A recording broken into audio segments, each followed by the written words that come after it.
Monday night for 3 hours. Got to the end and couldn't find my video. I can't find it. So I think what I did is not record it. Shoot. So here's hoping I record this one. Chloe, I hope we get to show your video. You did it very creatively. Thank you. So let's see, ma'am, say again. I said thank you.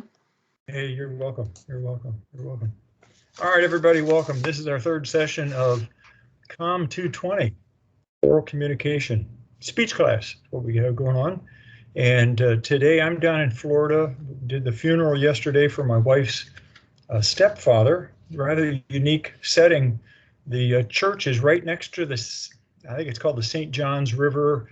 You know, you have the ocean, and then the sliver where they used to live in India Atlantic, and then a river, and it's brackish water. It's half salt water, half fresh water. It goes up around Orlando. In fact, manatees. We saw a bunch of dolphins while we were doing the ceremony, and there are manatees out here, or they're probably further up the river this time of the year, but we see them. And the church is right there on the river. So after the ceremony, the father, Ginny's father, was cremated. So we scattered his remains on the river, and he wanted to have that done. So I've never seen that before, done that before. Very, very, very good honoring service is what it was.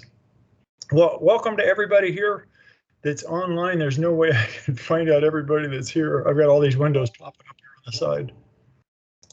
Some of them are just other things, but we'll do that. Let me lead us in a word of prayer, and then we'll see if we can listen to somebody's talks here, everybody's talks. Let's pray together.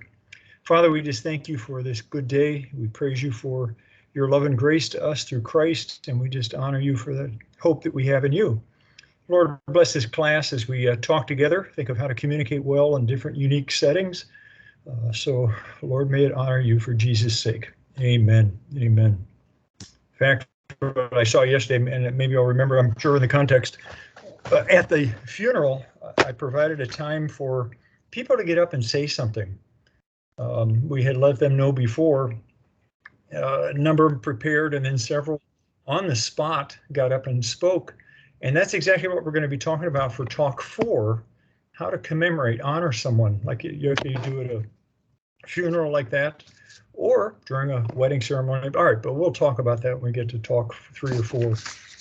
What I'd like to do, see if it'll work, and you gotta help me on this one. But before we do that, let me clarify. If you've opened up YouTube, and I'm speaking to everybody who's joined in here. If you're watching this by video, anyone later, and I know there's a number that will recording, you can open up YouTube for sure. Nobody could talk through YouTube today because I'm not there in the classroom to turn on YouTube. But everybody that's online is able to dialogue back.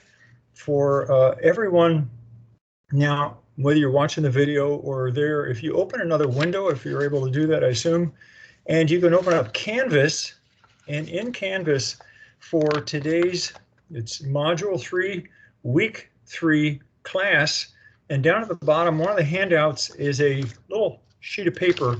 Now for you all, I have half sheets for me, for you all, as you're listening to videos, somebody making a presentation. We're gonna do a lot of them over the next few weeks here for the rest of the class. I give you, for those that are sitting in class, I'm actually going to give you the piece of paper. For those that are online, you can open up the file and it says peer evaluation or peer, I think it's peer evaluation for talk 1, peer evaluation for talk 2. And what you're going to see is that one sheet of paper, it's going to have 4 for talks 1 and 2 and 3 and 4. It's just a quarter of the piece of paper. You don't look at the whole thing. And what I've done here, I've got a half sheet instead of a quarter sheet. And what I go through is just things that we've talked about, how to do a talk. Here was the introduction, brief, accurate, appropriate if you're introducing somebody. Did the introducer build enthusiasm? All right, that's what we're thinking of. And what I want you to do is, if you can open that form, look at it. You don't have to print it out, anybody, but it'll just remind you what we're all doing so that as we listen to one another, whether we're able to do it with the videos today or definitely when we get back in the classroom next week, I'm going to give you a sheet for everybody that's in the room, everybody online, open up the file and give one another feedback. So if you're on Teams and I say, hey, how'd they do? How did Chloe do? How did Chris do? And we'll say, hey, I really liked his introduction. I really liked her. And so we'll give one another encouragement and feedback as we talk, learn from one another. All right, so I'm going to call up. I've got a long list of people, whether we can get everybody. If this works, I'm going to go here in Teams and let me know if you could see this person. Are you seeing a different screen, everybody? Someone talk back. I'm not. I'm You're seeing not. all of the participants and you. I'm not seeing. You're not sharing your screen right now. So right now we just see your camera. Oh, all right. That's what I got to do. So if I shared my screen first, is that going to share what I see? Not yet. Now, somebody help me. When I go to share, I've shared PowerPoints, but I've not shared another screen. If you've used Teams and know that, where do I see that? Beyond it saying share screen, I've only been able to pull up PowerPoints. That's what I was struggling with earlier. Content from camera? Possibly. Video? Now what's that doing? Now, oh shoot, but what? It says share, but it's just me. Now you're just seeing me again, right? Yes. Just me in the center. Not like I used to. Yes. All right. Well, if that will allow me. Now you don't, do you see anything different now? Now we just see bubbles with people's initial. There. Now I see cameras, but not you. Oh. All right, so let me. I don't know if this will do it, but up in the top right corner, you see the camera, microphone. The third one is share content. Could Yes. be that. It shows windows. I don't know if that'll be able to do it. Well, oh, wow. Now, why is my camera off? Now that I turn my camera on, what do you see now? I see 3 faces, including yours. 3 faces, including Now mine. 4. Now 4 or 5 or more. Yeah, it looks like I'm back at the regular screen. Sorry to do this to everybody, but I'm learning the program with you. No problem. So what I was going to do, let me get somebody else up here first. Now we see your instructor No, feedback. that's me. That's me. I was just seeing if I could. Oh, cool. Gotcha. You're sharing it with us. Okay. There you go. So, you just click on the third thing right next to the camera and mute the microphone, that third one right next to them. That's Yes. share content. You click Windows, it'll show you all your different tabs, and you click on whichever one you want to show. And it looks like you can select how it presents. So it's, I see standout, content only, that kind of thing. Well, you were broken up, and I don't know whether it's my computer that's breaking us up. So let me know if I'm talking and you can't really hear me. I'm guessing it's your internet. Let me go back. You are seeing what?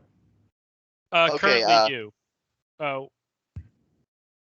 Yeah, we see camera people right now. We're saying if you go, there's the red button that says leave. Directly to the left of the leave button, there is the Yes, I don't want share. that one. Yeah, directly to the left of it is there's a button that says share content. If you click on that, then it'll give you a bunch of options. It looks like he says you can click Windows and it'll show you your tabs that you can select to share.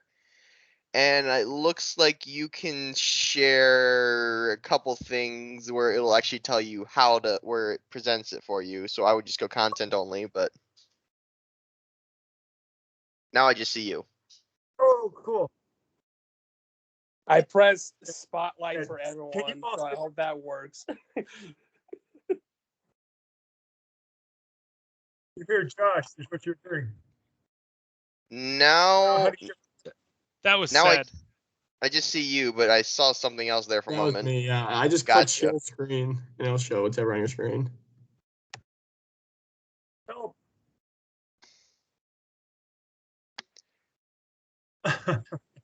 Yeah, let's see. Josh, that's you. What? I see just you right now. That's all I see. Oh,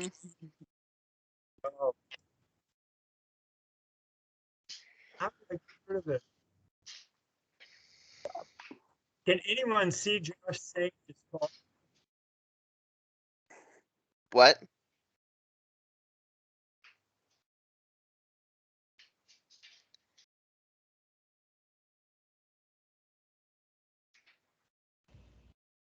Oh, Okay, now I see 4 people again.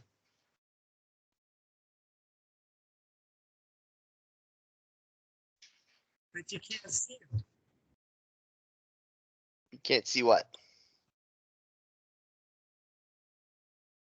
Mm, Now what happened there? I got rid of Josh. That was you giving your talk. Did anyone see Josh Barr doing his talk? all I saw was your big face. That's Thank you. Yep. I'm sitting in front of you. Cool. All right. So it's not going to work out. That's what I'm figuring. Or I've got to do some more thinking with somebody in technology back at the school to help me, because I've got a list of maybe 20 of you that have sent your videos. Thank you for doing that. Here, For I the will rest, Google how to share a video in Microsoft Teams. See. You could try clicking Control-Shift-E. That's what mine says when I click share screen. Control-Shift-E. See if Oh, anything. well. Control-Shift-E. Yeah, well, that takes me to that window. I had that open already, but if I click on Josh again, Is there share and screen? there's Josh. Let me go do that. Y'all can hear him again. Mm-hmm. Anybody see him? I Um, can't. I see 4 camera people still. Okay. No, it's not going to do it, or at least I can't figure it out, and I don't want to waste everybody's time doing that. So now I do want to share a PowerPoint. Then why can't I see that? Because I did have it. I do have it. Oh, maybe I need to open it. Browse my computer. There we go.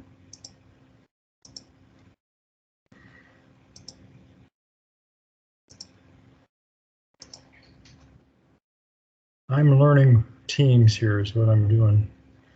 It's the hard way to do it. How to do talks. Where are we at? 3 and 4.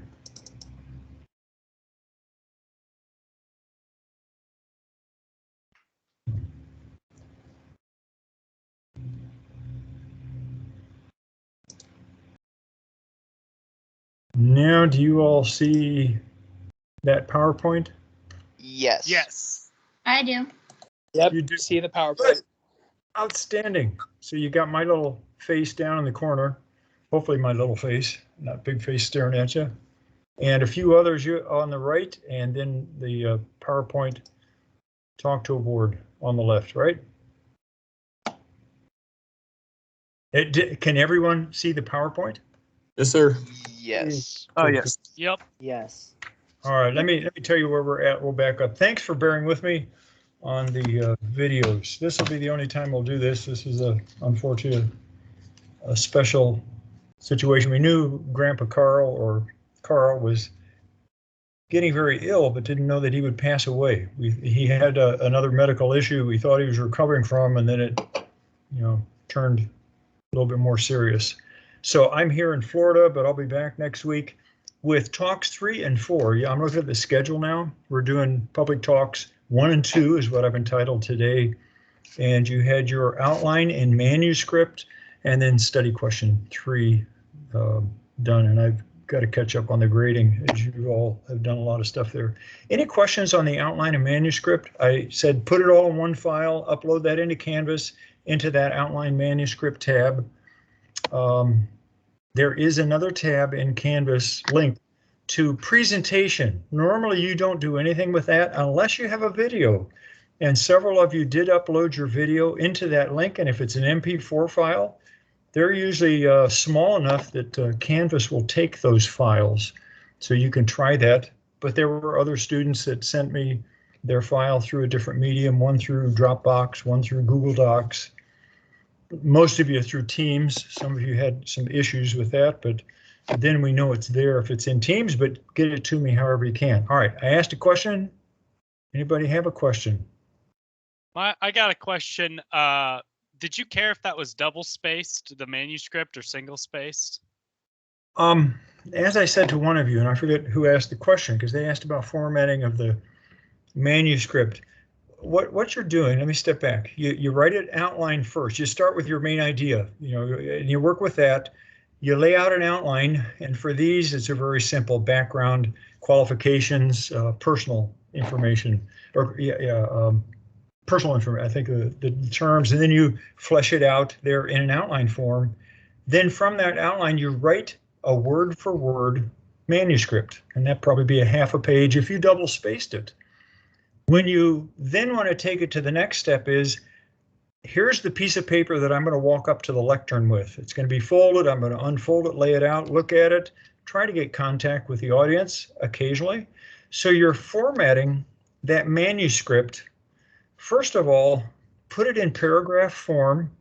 I personally like an indent. Maybe you do want to use a hanging indent, where the text is off, so that you can visually catch it. Now, you're using this manuscript to help yourself get specific items, that you're going to say specific details. You want to get your words right. You want to get the details right. So you're going to look down and maybe read a little bit of that. So you're working with a piece of paper that will help you as a speaker to find that information quickly.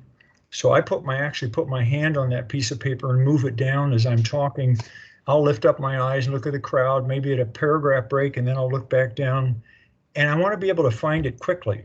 So format it in a way that your eyes can catch it. And usually that's separating it out into paragraphs, and the paragraphs are by your points of your outline. Introduction, 1 or 2 sentences for a talk like what we're doing today. The next one, background. That's a little paragraph, a couple sentences. Then the next one, qualifications. That's a few sentences in one paragraph. And another suggestion, put some space between the two paragraphs, or between the paragraphs. You're going to double space or more, depending on what you want to use, what'll be easy, so that your eyes can pick it up. You don't want to group the letters too close together. You want to make the font large enough so that your eyes, whether you wear glasses, don't wear glasses, and you look back and you can see it. For a talk like this, it's going to be on usually 1/2 sheet of paper.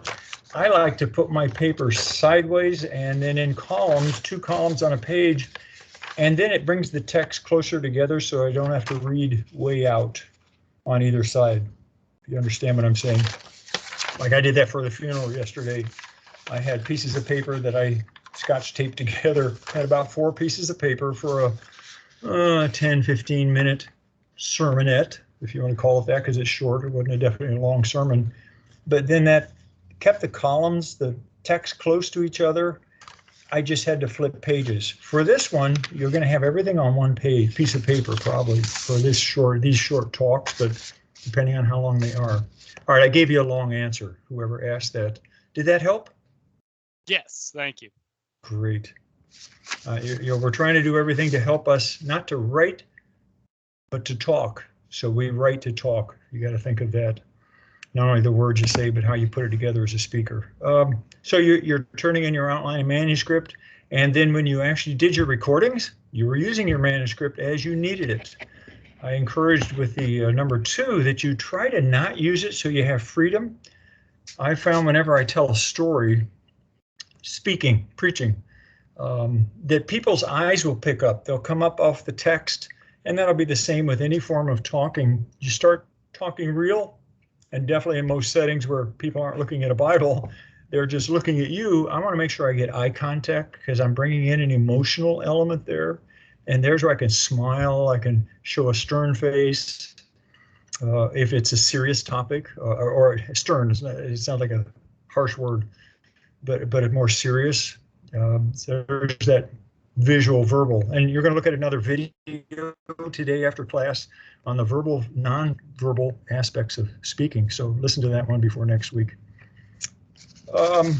Today we're going to hopefully we're going to, but we can't listen to the talks. I'm going to have to listen to them all myself. But next week we're going to do the in talk or in class. I'm going to be there, and those that are able to be online now, I'm almost thinking that we could do your short talks 3 or 4. If you want to plan for doing it during the class time, meaning you're online right now, you can't be in the classroom, I could turn my laptop around. It's smaller screen, but everybody could see you and hear you, and we could give you some online feedback. So if you want to plan doing that, those that have to be online, blended, you can plan on having your script there and see if we can get, we should be able to get everybody who's in class as well as online to present their talks next week, 3 or 4. Is that something that we could maybe record the same way we did last week and figure if we can't make it or don't have enough time, that way you still have it? And then figure if we do it, then it was just practice, which is nice anyway. Yes, you're very much permitted to do that. Yeah, just let me know when we get online next week. If you're there in class, but you did record a video, I probably already downloaded it onto my thumb drive, just so I'd have that to play it in class, because that's the procedure I've done it with. But if you're online and you already sent in a video, say, hey, I'm here, I can do it. And I'll try to remember to ask that too, to how many are there. If for some reason we can't get everybody in, and I'm going to try to make sure everybody sitting in the classroom could speak, but I want to include everybody else that we can. Later, as we get to talks 5, 6, and 7, there's just no way we can get everybody in. So that's where if somebody gets sort of lost out in the dark, then we drop back to a video for you for either doing that after the class period or having done it before. But just the nature of the beast that we got to work with. Good question. Anybody else? Well, great. Let me talk about talks 3 and 4. You see the PowerPoint up there. So let me get my notes out, and let's just introduce what we're going to do for this next week. You've done talks 1 and 2, and 3 and 4 are very similar. They're short. They are very specific. The outlines are very simple. The presentation is the same, but the intention is a little different. Talk 3, you can see that it's already popped up on the screen. Our purpose is to give these when someone receives a gift, an award, some kind of public recognition. You're familiar with sports awards, or in high school you have an assembly you did have where they gave out awards. We do it at Calvary in the spring. We have an awards chapel in that final week of classes right before the commencement ceremony that week on Wednesday, Thursday, I think it is, every week. Baccalaureate then on Friday. It's very brief. When you're thinking of a talk like this, it could be something like, and the winner is, or you could take 4 or 5 minutes, depending on the occasion, depending on the award, depending on and I'm going to use the word seriousness of it. Sometimes we want to slow down and make sure everybody understands. But in an awards ceremony, usually you don't have a lot of time. You've got to squeeze in other people giving other awards. So most of them are brief, minute and a half, 2 minutes, maybe 3 minutes on the outside. So how do we do them? Very quick and straightforward. How do you give a talk to award someone? Do your homework. And what do you mean by homework? You want to learn as much as you can about the award. What does it stand for? Character award, the Christian character award we give. What do you mean? The person presenting the award will talk about the criteria, the background, the history, what it's all about, what it stands for. In the pastoral ministry department, I give the expository preaching award. What does that stand for? Just that you preach a lot? Well, I have to explain that. That's part of what I want to find out. What's the award stand for? What's it given? Is there a meaningful tradition?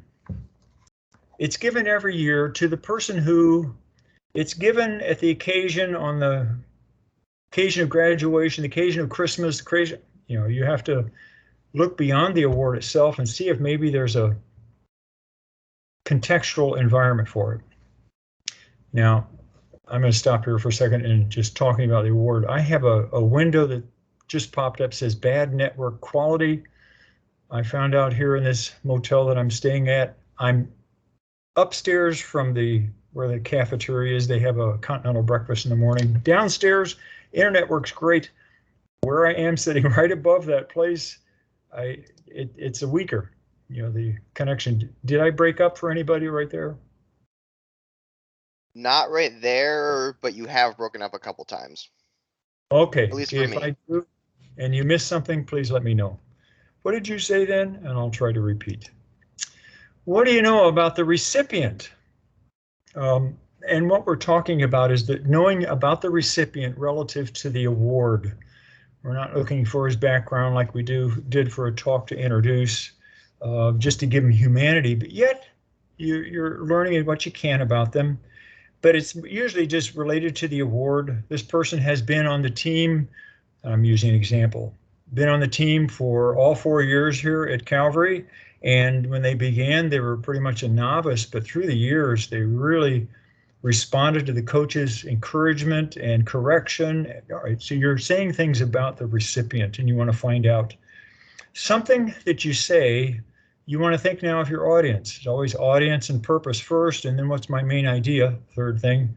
And so the purpose is to honor the recipient, inform the audience, and challenge them. Maybe there's somebody out there as a freshman going, oh, wow, I might get that award too. Now, we don't appeal to a selfish motivation. I'm not saying that, but we're talking about aspiring to excellence and what it's for. A fourth thing, why is this person specifically receiving the award? Now, what do I know about the recipient? But now I want to think, and here's where story comes in. Can I tell a little bit of story like I just did there in that example of this person was a freshman, didn't really know about the sport, but wanted to go out to intercollegiate sports here at Calvary.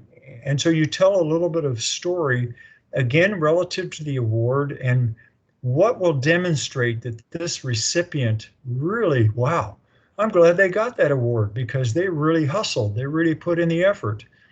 It could be one in the English department. There's an award given there. It could be one in the counseling department or one in the Greek, the languages. We give 2 awards there every year, Hebrew and Greek. And why did this person, out of all the other people that were considered for the award, what do I know about them? So do your background, do your homework, study it. Tell a great story. Now, this is as you gather all the information, and in that part of your outline for the award, you can tell story. And again, the example I used there at the beginning, Joe started in collegiate sports as a freshman. Second year, he was a guard and defensively learned that position, then a forward, or, I don't know if you could do both of those things for this award, but, you're telling a story to help build the drama to who is this person is what people that are sitting there listening for. The person is going to receive it. They didn't know they got it yet, but they're going, wow, sounding like me, but doesn't sound like me, sounds like a few other people. All right, so you're telling story. You're spinning a yarn, you could say, about these people. With the recipient as the hero, the heroine of the story, you're treated to try to build them up and show the drama about their activities. You're talking about the award and its significance to the audience and this person and the team, maybe. You tell how this person who's receiving the award embodies the values of the award, meaning when you get the background, you're saying this award is given every year to the recipient who displays these qualities, X, Y, Z, and demonstrates it over this time period, X, Y, Z, whether it's academic, whether it's athletic, whether it's creative, whatever the criteria for the award. But I'm now talking about trying to build a little story. I've laid out the criteria, and now I'm showing how this person demonstrated, developed, modeled that criteria. Is there a story about how they were chosen from everyone else?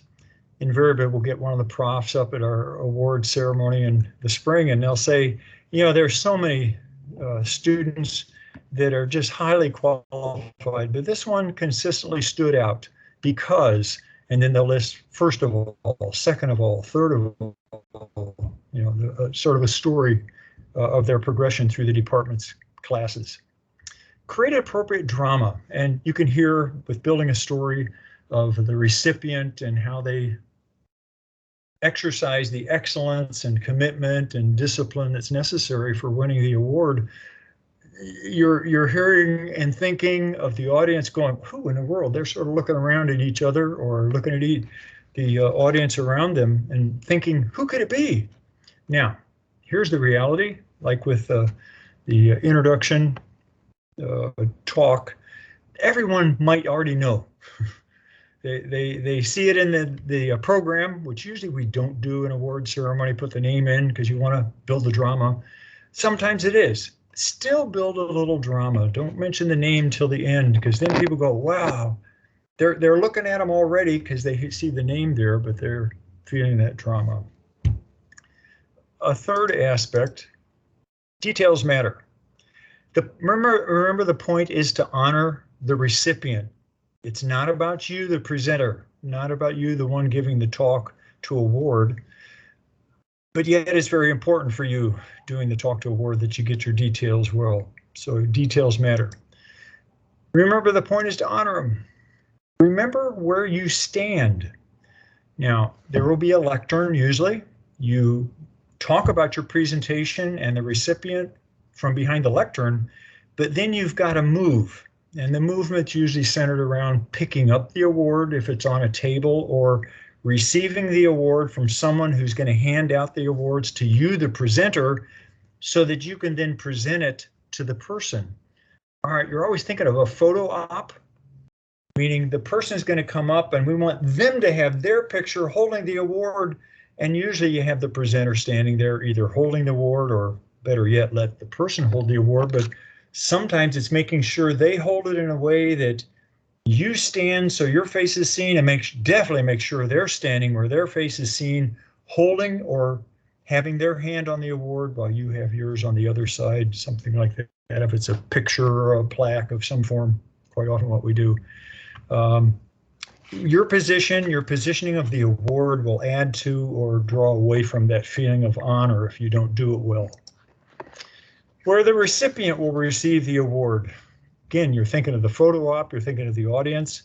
So you want to turn them around.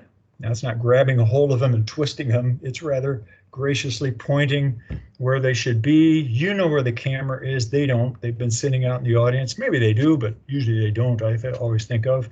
And so I want to make sure yeah, come on, move around here. So I'm going to move them graciously, and I'm going to make sure the award is sitting in a place that I think the camera would see best. Hold the award with your left hand, shake with your right. So you've got the award here, you're handing it out to them and reaching out, and they're going to grab your hand there to shake. Then you're going to turn them around and remember the full photo op. Questions, comments, anybody?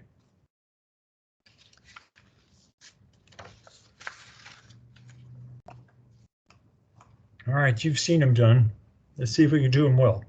Now for the talk 3, if you choose to do that, I want you to choose either 3 or 4. You don't have to have an award. You don't have to do the photo op unless you'd like to practice it in front of all of us. That'd be fine, but I'm not planning on you. But that's just giving you information about what to think about as you put the award together. So next week in class, it'll be your time to come up, give your talk. You would come up to the lectern and say, give us a context. This is an athletic award ceremony. This is an academic award ceremony. This is, you know, a Timothy, a Awana award ceremony in our church. You know, a swimming team award ceremony, whatever it is. Tell us the context. Take a deep breath, and then go into your presentation as if you had just come to the lectern. You were the one that introduced to present the next award. or it was your turn to come up. Some do's and don'ts about giving awards come right out of everything we've said. Don't bring the person to the lectern before you give the presentation, normally. Now, sometimes for efficiency at an award ceremony, all the recipients will be standing there, or maybe it's a group and you call the group up, but you're going to talk about each one. All right, take it by context, what you have to do. But normally, the person who's receiving the award doesn't come up to you, say their name at the end of your presentation, and you motion them. Here's one that you think about. Don't bring the person up, excuse me. Don't hand over an unsigned certificate. Now, that's not usually your responsibility. You're just the presenter. But depending on the context, the kind of organization, volunteer, put it in the back of your mind to open up the folder and look at it and go, oh, wow, somebody didn't sign it. Details get missed. It's embarrassing when the person gets the certificate or the folder and they open it up and nothing's there. There is an occasion here at Calvary where we present someone a graduation diploma here at graduation, but there's nothing in it. Well, that's because they haven't finished all their courses yet. Now, that's a rare occasion, but we sometimes do that. So that's highly the exception. So your concern about that one is just to make sure you're part of the system to make sure the person's honored and they don't have to go, the recipient doesn't have to go find somebody to sign it. That's really what you're looking at. That'd be embarrassing for all. I mentioned it already, don't stand so the audience can't see. Do make sure that you pronounce the name correctly. Invariably, you don't know everyone and you don't know them well. And there are some of us, it's nothing about, some of us don't pronounce well. We see a name and we haven't practiced it. And I think part of it is, I've seen it with other people. My wife is one of them. She did not learn phonetics growing up. She didn't learn how to look at a word and sound it out. Names are even harder. So you really got to work at names. So my wife sometimes has to really concentrate on the name more so than some other people we found together. So I definitely get this one right.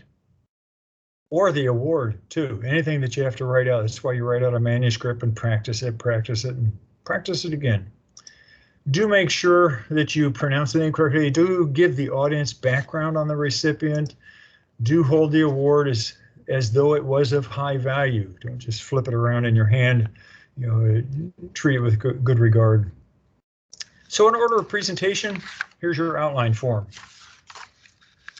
If you haven't been introduced, tell the audience who you are and why you're there. Hi, I'm Mike Dodds, the chairman of the Master of Divinity degree program here at Calvary, and I'm here to present real short and quick. Sometimes it's known who you are, it's in the program. Just get a feel from others, ask them if it's your first time at that award ceremony, if you should introduce yourself or not. But that's one of the things to think about. I'm one step behind in my PowerPoint. Give a brief history of the award. Then next, this award is given every year. This award is given every 3 years. This award is given when. Outline the criteria of the award. Why it's given. It's given to the recipient who. It's given to the committee who, the team, work team. Briefly outline how the recipient met the criteria. Now you're hearing some things. This is going a little beyond our confines of what we had for an introduction, somewhat, but again, we're not doing a long outline, but we're giving enough that the people will understand and appreciate and honor the recipient. One more. Now I've got another bad network quality click. Don't mention the recipient's name until the end. That's the normal procedure. Even if the audience already knows who the recipient is, it builds a little drama. And there should be some appropriate excitement in your voice when you finally say their name and begin the applause. And that's a good thing to do. Enthusiastically doesn't mean you go wild and super dramatic, but begin some appropriate applause, not real quiet, but just start clapping, and everybody will join you usually. I've never seen when they didn't. If the recipient doesn't know what to do, I mean, they're sitting there, duh. They're sort of shocked. Stop and wave them, encourage them, look right at them, invite them on up, say their name again. Questions, anybody, about how to do this talk? Now, for your assignment purposes, I'm not asking you to open it up, but I forgot to open mine up here. You look at the criteria. I'm encouraging you either to select an award that's given in your department here at Calvary. If you're on campus, it's easier because then you can go to the department chairman or someone in the department and ask them, what award do we usually give here in this department that I'm majoring in? Really? And you're going to learn a little about it. You might, well, you definitely would want to find out from that department chair or one of the other profs in the department, why do we give this award? And in that we aren't actually giving it to a specific person, you could ask them, well, who received it last year and why? So you're going through the interview process that you do anytime to find out the background about the recipient and why they got it. You know, why did that person get it? And it allows that professor to also help you to think through criteria that you'd want to make sure you listed with that speech. Now, some of you that are on campus and you want to select another person with a hypothetical award, meaning you went to the pastor and said, when have you awarded somebody here in church for something? You know, or maybe you think back to high school and there's somebody close by you could ask, or another context, some work team or athletic team you have in the community. You don't have to use a Calvary award or a Calvary person if you don't have access, or you want to use somebody else. You can also use yourself, a family member, and an award that was given in some other context. Every year we have 3 or 4 or 5 students that focus on someone who got an award in the FFA, someone who got an award in the local gymnastics team. The purpose would be for you to, the context for you for putting this talk together is to make sure you have someone help you think through criteria, the award, what kind of context, how would it be given, just like we've been talking about here. But you don't have to use a Calvary person. You don't have to use a Calvary award, and it can be an award that's already been given, and there's a good context. You know a little bit more about it. Question, anybody? Everyone's so quiet. I put you all asleep. I hope not. All right, let's do one more thing. This is not a part of the talk to present an award, but what if you received an award? Speeches of acceptance. With the awards here at Calvary, we tell the professors, call the person who's the recipient and say, hey, you going to be at the award chapel? I hope so. The heads go up and go, well, why do you want to make sure I'm there? Oh, I'm going to get the award. Or, hey, we're an award. And that sometimes is a cue off to them. You're going to be receiving an award. How do you receive it? Well, there's a talk of acceptance. And let's just briefly talk through that. I'm asking you to just clarify, I'm asking you to do a talk to award, not a talk to receive. So, focus it appropriately there. The purpose is to give thanks. Thanks for the award, thanks for the team, thanks for the department, all right, that's the main context. What are the elements of this talk? Brevity. You're not going to be a long talk. You're not going to outdo the person who just presented the award to you, but you want to say enough, and it's usually very short and sweet. FDR said when he talked to people about receiving an award, he said, be sincere, be brief, be seated. So brevity. Gratitude. Who can you thank? To the organization.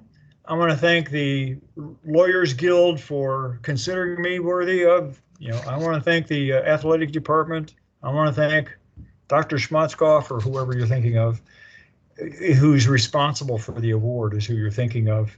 And speak highly of the competition. Wow, give gratitude to them. Wow, they really pushed me to do hard. And I just thank everybody that was involved in this competition. Share the praise. there were more people that are involved in you winning that award. So you think back to awards you've heard people accepting, and I said, I want to thank Mom. I want to thank Dad. I want to thank my coach. I want to thank my team, because it's always a team effort. In one sense, we say, all right, give thanks for the award, share the praise. Structure for a talk to accept. Real quick. Opening remarks to the organization. I want to thank the athletic department. I really appreciate everybody else that was involved. It was a real challenging time from everybody. You know, and maybe there's a specific shout out you want to give to somebody or a team. Share the glory definitely for those that are involved. You know, my coach, for the profs, for, you know, it's not a long list, but you definitely want to share the wealth with other people. And then with a humble. So I say thank you and sit down. Don't wax eloquent. Comment? Question? Anyone done No, these? sir. Yeah, go ahead. Someone just said no. All right, let's shift then. Talk number 4. Now, anybody interrupt anytime that you have a question. Well, let's go back. Why do we give a talk to award or a talk to celebrate? Commemorate is what I've called this. Because we want to celebrate an occasion, an event, an achievement. Now, we're not talking about specific people that you're going to give an award to or call out for them, but maybe you're the first speaker at an award ceremony and you're called to present a context. We're meeting today because we've had a long year of great effort in many different areas, and you're going to hear people presenting awards. So what would you say if you're the MC for the award ceremony? That's the kind of talk that I'm thinking of there. Definitely at holidays. You want to pay tribute to a person or a group. How do we do it?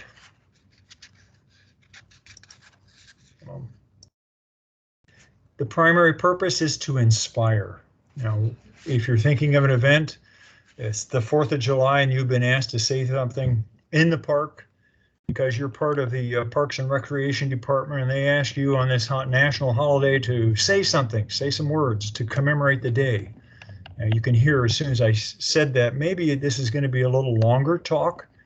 I was asked one year when I was pastoring in Central Illinois, I'm a former military officer, I was asked to come up to a July 4th celebration up in town up in Central Illinois. A little longer, sort of like a sermon, because I was a pastor, chaplain, wore my uniform with a cross on it and everything, but there were a lot of other people that talked that day. I've gone to Veterans Day ceremonies out in the park. You know, we're wanting to inspire people about the occasion and those that were involved, either in the effort leading up to it, such as the military, remembering, you know, D-Day, remembering VE Day, Victory over Europe Day, Veterans Day, Memorial Day. I want to honor people, or I want to honor the occasion. And so I want to help people to be inspired about the values of the occasion or the qualities of the person. Okay, I'm going beyond, and we're going to see that in a minute here. Its primary purpose is to inspire. If it's a person, inspire a deep sense of respect for that person. It could be someone dead. At the funeral just yesterday, there were people that got up and spoke, said good words. You usually apply the word eulogy, and that's literally good. In Greek, EU, that preposition at the beginning, good words, logos, eulogia, eulogy. We want to say sincere, heartfelt words of gratitude for this person and what they did. If it's a holiday, an occasion, inspire the feelings which the occasion engenders. As a chaplain in the military, I did everything from the blessing of an airplane type ceremony where they had the nose art and there's a brand new aircraft out on the line, was asked to come and commemorate the time, to retirement ceremonies, individuals retiring after 20, 30 years in the military, to, well, all right, we're going to go on and list some specifics in a minute.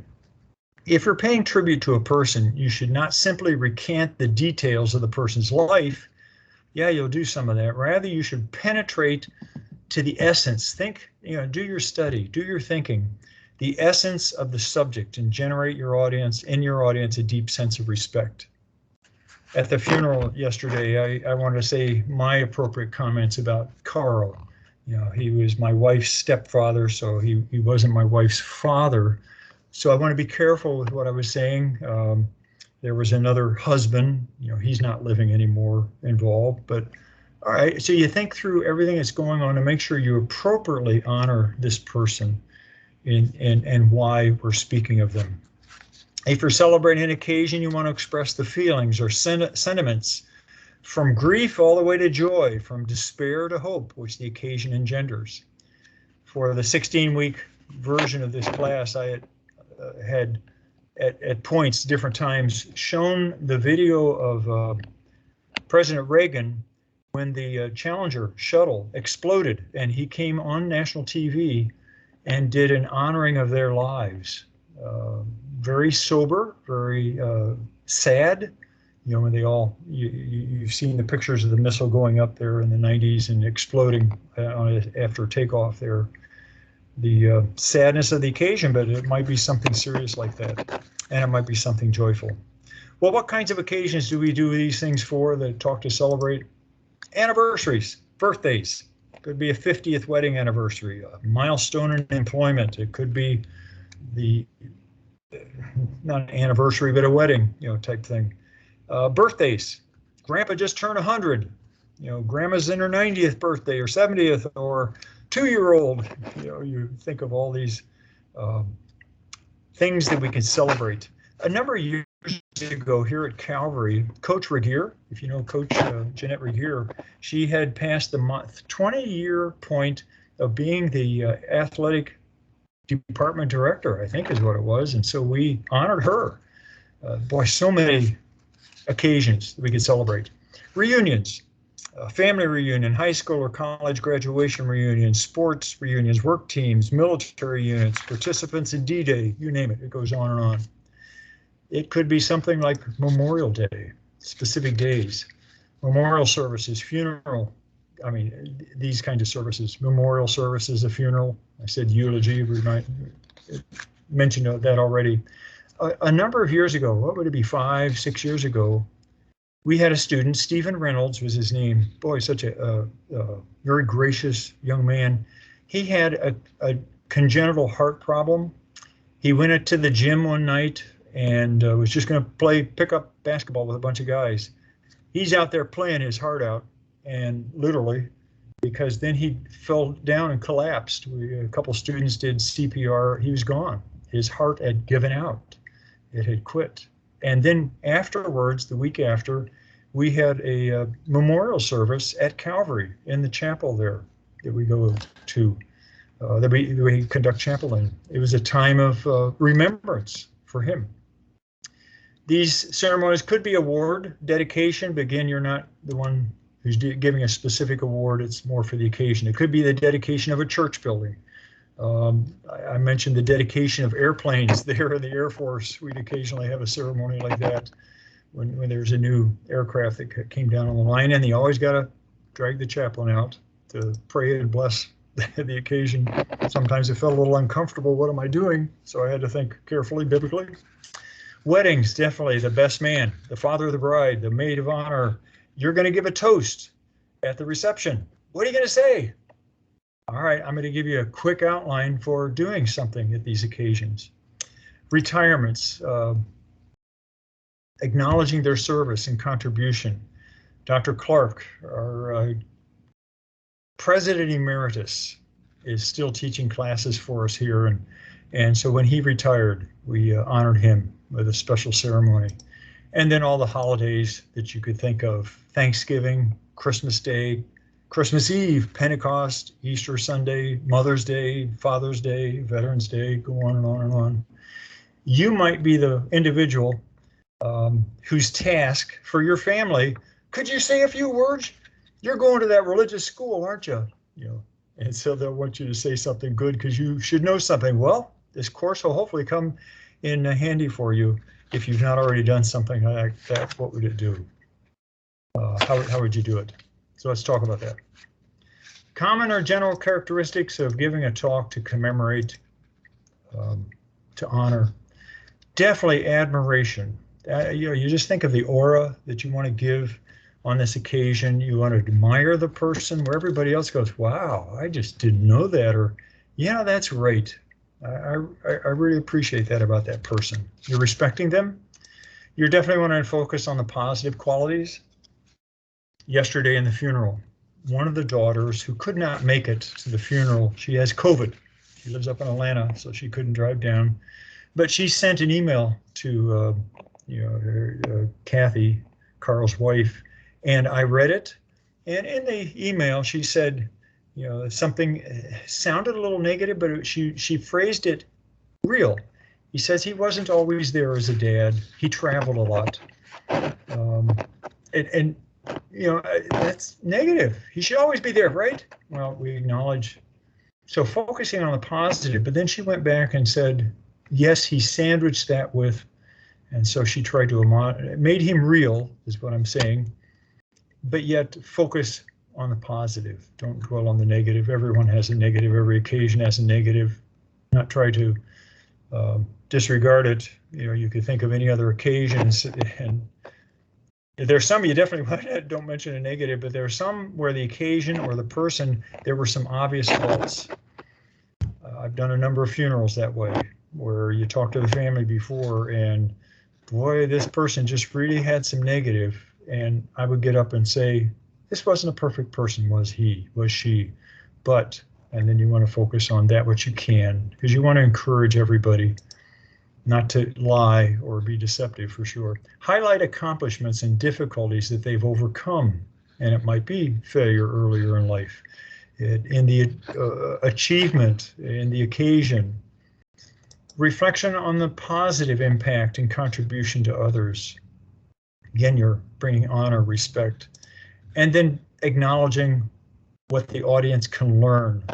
Here's a July 4th, we remember it every year, but it's so important that we remember, or it's Christmas and we gather together and family's important, but don't forget that Jesus, things we want to say.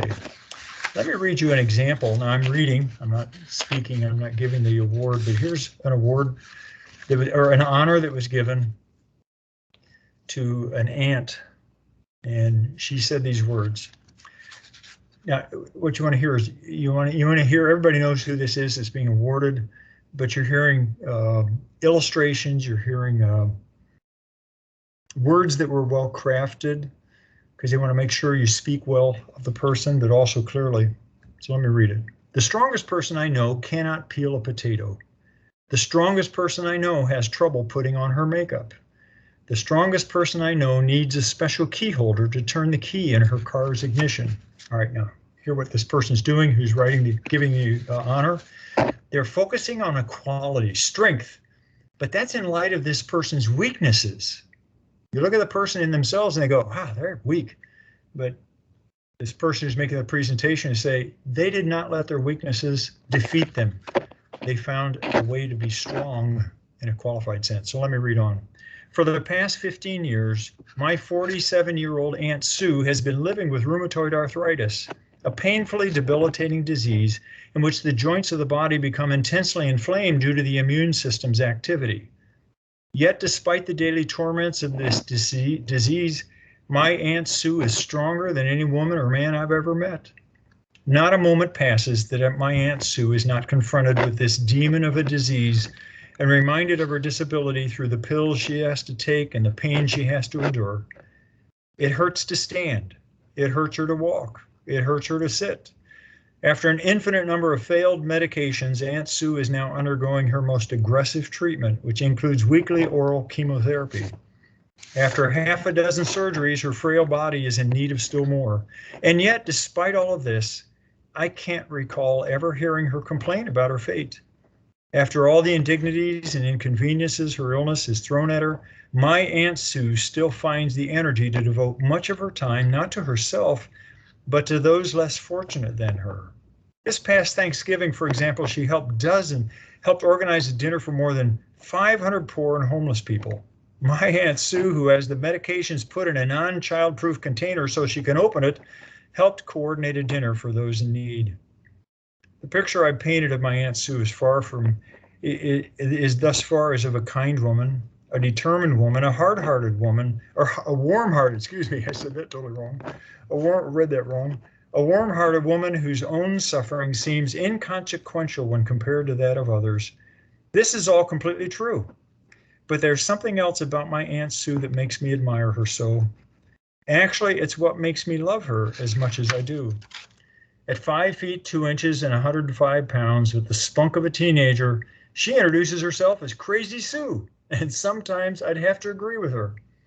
Somehow she's able to approach this demonic disease with a sense of humor. And not just any sense of humor. My Aunt Sue is one of the funniest people I know. Years ago, when the disease began to hit her really hard, one of the attorneys at her law firm asked her why she was limping. She told him she fell off a trapeze performing her weekend hobby, and he believed her. Following an ankle sprain and further complications, her ankle became deformed and the arch of her foot completely collapsed. Whereas most people would wallow in their misery, Aunt Sue called it her cartoon foot. My Aunt Sue has made a positive impression on countless people throughout her life, but I hope she knows how much of an impression she has made on me and how much I admire her. Now realize the context here, everyone. This person is saying it with Aunt Sue sitting right there. So you'll look at her occasionally, you'll look at the crowd while you're talking, you definitely get your notes right, but you want to make eye contact for sure. Continuing, the end of it. I complain about trudging through the snow to class, but I'm walking pain-free. I complain about driving my friends around town, but I'm steering the wheel pain-free. I complain about the final exams I'll have to write, but I have the mobility in my wrist to write pain-free. I've learned from my Aunt Sue that I need to do a better job about being happy for the things that I have, rather than worrying about the not so perfect things in my life. Now you hear what she just said, something we can learn from Aunt Sue. Aunt Sue may call herself crazy, but I call her phenomenal. A joy to be around and a reminder that having a physical disability in no way diminishes a person's spirit or inner beauty. Now, you don't start applause then. You go and sit down and give Aunt Sue a hug. But people would probably applaud at that one, I would assume. Let me mention one more thing that would come out of that kind of presentation. Would the presenter maybe tear up a little bit? At the funeral yesterday, one of Carl's sons got up and he started giving his talk and he started choking up and he had to stop. He couldn't speak anymore. Meaning you're in an occasion where there is strong emotion, the loss of a father in his case, or the remembrance of somebody. Don't be afraid of your emotions as a presenter. If you got to stop and catch your breath. I'm not a crier. There's some preachers that cry in almost every sermon. I'm not. I actually had a lady in one church say, I really like it when preachers cry. And I said, well, I'm not it. But there are a few times I've been so overwhelmed by the emotion. Maybe it's the Spirit just softening my heart to something. I've cried. And so you got to stop and catch your breath and you're a little choked up and everybody knows it. They're rooting for you. Step back and then press back in. Now, when I'm doing as a pastor, and I did like yesterday, there was another pastor involved, and so they did this part of the good words that everybody was saying. But I'll usually stand right next to the person, and if appropriate, come up and give them a little moral support. And there have been a couple occasions where the person couldn't continue, and so I continued with their script and read it. All right, got to be a little flexible at times. But for our cases we're presenting, you get a little broken up, take a minute, acknowledge it. This is a little hard, and then go back. Don't dwell on it, but you know, emotion is not a hard thing and not a difficult thing in a case like this, a situation like this, something we need to acknowledge. Oh, that's not what I wanted right yet. Select a topic, a theme. No, I think I missed something here. In my notes. Yes, I did.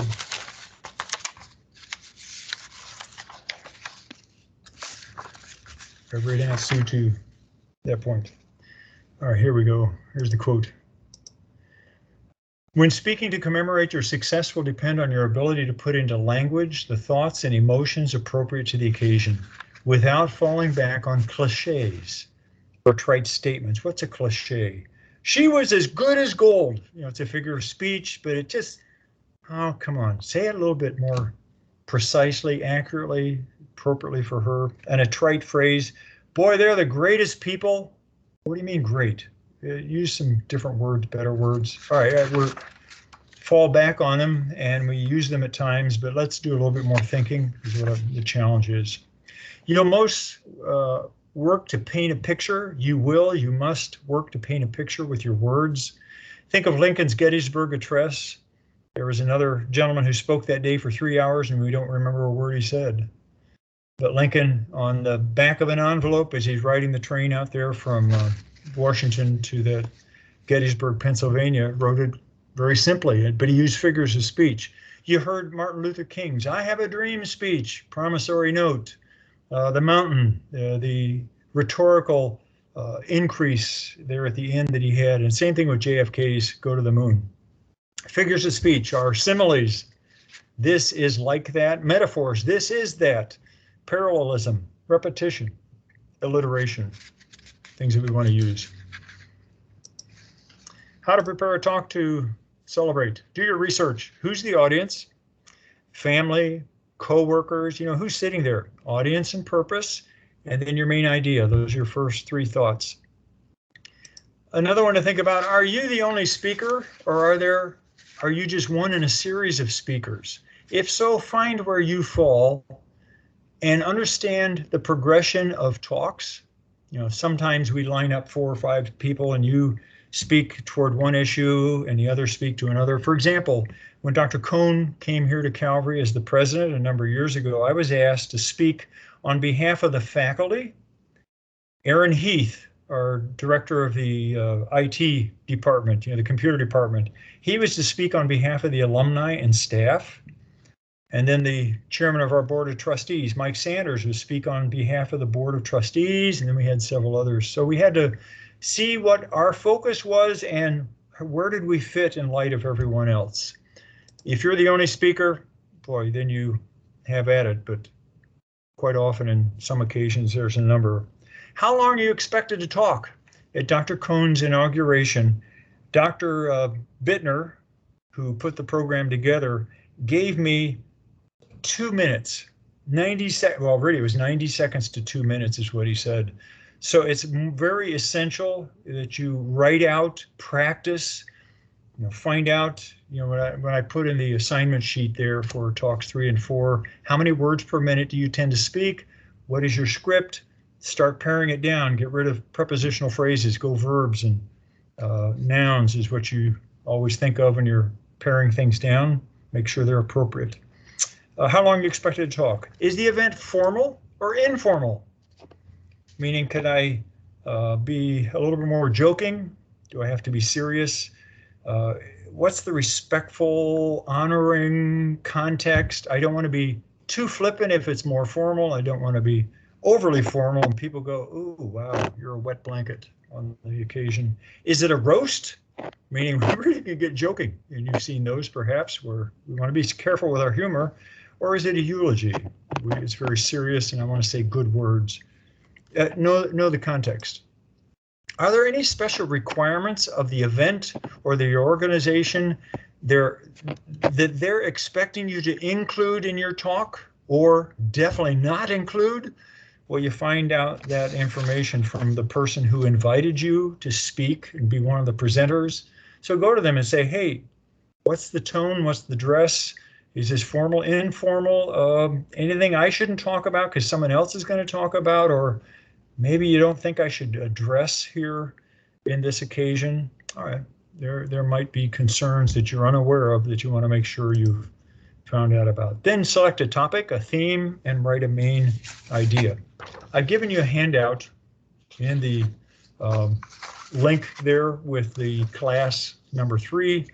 And it says it's got 2 different files there. Commemorate speech topic themes, the language, 7 steps to writing your commemorative talk. And then, yeah, I think there's 3 different sections here from 3 different websites. The first one is words. You know, as I'm thinking of the context, should I focus on bravery? Should I focus on humor? Should I focus on cheerfulness? You know, like that my Aunt Sue, her strength, her determination despite of it. So you want to, as you're crafting a topic and a theme, you know, you want to think of your main idea and commemorate appropriately with words that help. If it's a general, if it's determined by the occasion, or if it's specific to the person, get input from the event organizer about your topic. Find out what has been done in the past by others who gave speeches like you're being asked this year, and maybe you want to make sure you go from another angle, or you make sure you honor those things that are always honored. Do your research about this specific occasion and select a theme to form your thesis, your main talk. Write out your outline. Make sure it communicates your, here's where the word through line really comes in. If it's strength, how are my audience hearing strength, strength, strength, bravery, bravery, bravery throughout? And that should be in my one sentence main idea statement that's at the top of my outline that I'm crafting for, that I've crafted for this talk. Write out that full sentence. That's the point I want them to hear. And then how are they seeing it develop through the talk itself? There are steps to writing your commemorative talk on this handout here, in this one handout. So you encourage you how you could put it together. I'm not going to read them through there. Write your outline, draw on examples, testimonies, personal stories, even statistics, which help the audience to understand why this person or this occasion is worthy of the commemoration, of the honor, is inspiring. Well, the question I'd want to ask here at the end, what are you going to do? You're going to do talk 3? You're going to do talk 4? I'm not going to ask everybody to come and respond here at this point, but questions at this point. We're done with today. I've gone a little beyond an hour. Didn't give you a break there, but you've done a few different things here.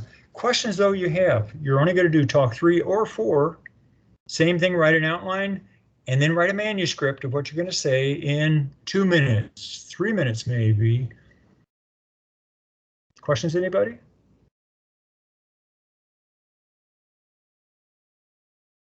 All right, you all know what to do. Have at it, and I'll see you back in class or see you back online next week.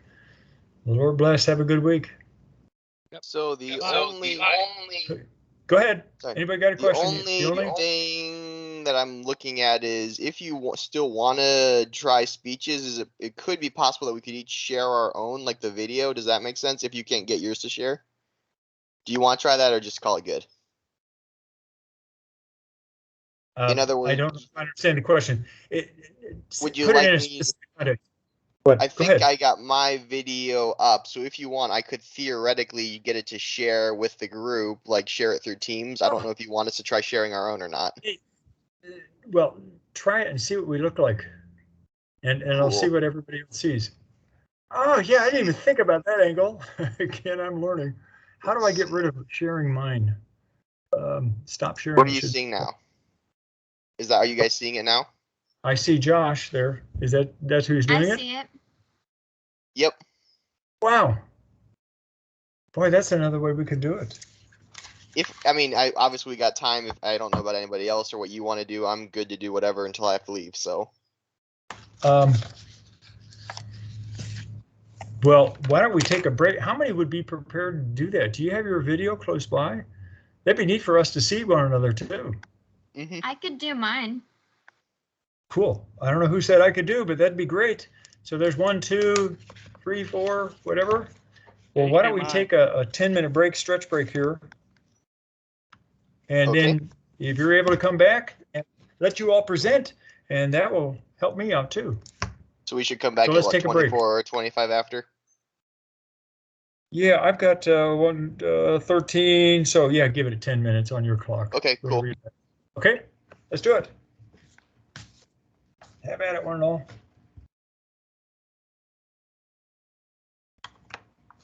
Oh, well.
All right, we're coming back online here.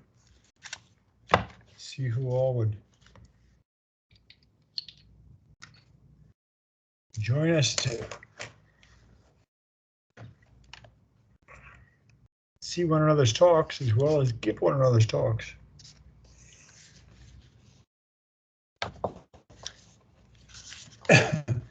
If you're here and you're going to either give your talk, you could either now, Josh, you're showing your video.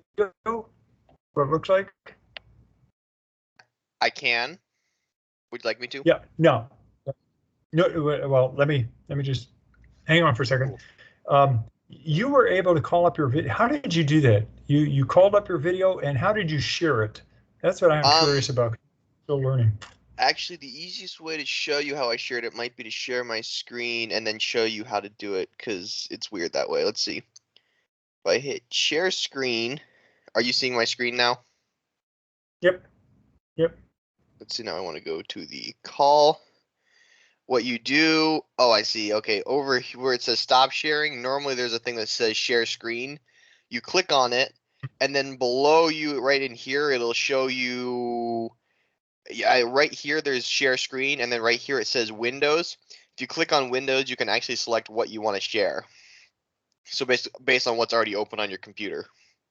So since I had already opened up a window of my video here, I was able to click on Windows over here, which I can't show you because I'd have to stop sharing. And then I clicked on the window with my video, and then that brought it up. And it looked like there was also a toggle thing right here that said I could use the computer audio, which meant you could actually hear it. Does that make sense at all? Yeah. Well, yes and no. I'm still sort of a novice to it all. Yeah, so I definitely see the share icon up on the top over by the leave button. Yes. And the microphone. And when you open that up, go ahead. Yep. When you click on that, now do you see where it says share screen? It says like share screen right in here, and then Windows. Are you on a laptop, or what device are you on? I'm on a laptop. So okay, that's different. So am I. Are you using the desktop app, or are you using the like doing it over Google or something like that? No, I'm using an app. Okay, so am I. So I don't know what its deal is. It looks really simple on mine, and I'm trying to figure out how to tell you. It's Oh wow. There you go. Now someone else is sharing. Oh, yeah, he's doing that it. was me sharing. Yep. You see, I opened up the video I wanted to share, and once I did that, it was super easy to make it do that. Okay, now I was just playing there. I hit on screen. And, okay, I see where you're talking about screen and window. What's the difference between screen and window? Screen, I think if I understand it right, it shows you whatever screen is open. Or no, sorry, window, you can select a window, and then I think you could theoretically share that window while doing other stuff on your laptop. If you hit screen, it shows you we see whatever you see. So if you have I did this. So basically, if you share screen and you have a PowerPoint open. So all right. Now this isn't PowerPoint. This is Outlook. Are you seeing Outlook? Yep. And I'm assuming you're seeing Outlook. Yeah. Now you're seeing it too. Oh, so that I could do it. If you do Windows, you could show us Outlook and then still have your PowerPoint on your screen, I think. All right. I'm going to have to learn this a little bit more. I've done it like twice. Here's the third time playing a little dangerous type thing. Is what I feel like. I mean, I waste too much time for everybody else. Well, if whoever is online, you either want to, now we're coming to today, you either want to do your talk right now. I mean, you got your script in front of you and you'd like to try it. No, you're not standing up maybe, like we do in a talk, which would be a little different dynamic. No, you don't have a crowd in front of you, but you definitely could do like what we had to do for recording our talks today. Or you could show your video. I'm assuming you have that by doing what we've just been talking about, sharing your screen. So who's first? And what we need to do is tell us your name, the talk that you're doing, whether it's to introduce or to illustrate, and then the context for it, just so we get a feel for the audience you're seeing in front of you, the occasion. I Josh, you guess gonna I can. Yeah, I guess I can go first. I'll just share the video because I don't have my script on me and it'd take forever to go print it. So, my name is Josh Barr. I'm doing talk 2 to illustrate, and you should be able to pull the video up here. Let's see. You guys seeing it? I can see it. I see it. Cool. So if I Good. play it, Yep. let's see if you'll hear it or not.